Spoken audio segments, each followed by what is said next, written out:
తుమ్మూరు ఊరు నడిబొడ్డు సన్నిధి వీధిలో పశ్చిమాభిముఖంగా వెలసి ఉన్న ఆలయం శ్రీ నీలకంఠేశ్వర స్వామి ఆలయం.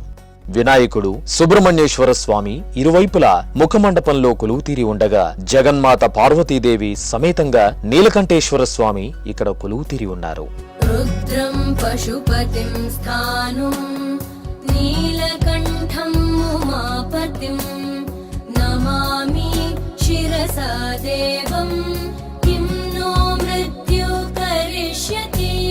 ఆలయ ప్రాంగణంలో జ్యోతిష్య శాస్త్రానుసారంగా చిత్రీకరించిన చిత్రాలు ఆలయ గోడలపై మనకు కనిపిస్తాయి. శ్రీ గంగా కామాక్షి సమేత శ్రీ నీలకంఠేశ్వర స్వామి ఆలయం, శ్రీ కర్య మాణిక్య పెరుమాళ్ ఆలయం తుమ్మూరులో నెలకొని ఉండటం శివకేశవుల అభేదానికి నిదర్శనంగా నిలిచి ఉన్నాయి. శ్రీ నీలకంఠేశ్వర స్వామి దర్శనంతో సమస్త రోగాలు నివారింపబడి సంపూర్ణ ఆరోగ్యం సిద్ధిస్తుందని భక్తుల ప్రగాఢ విశ్వాసం.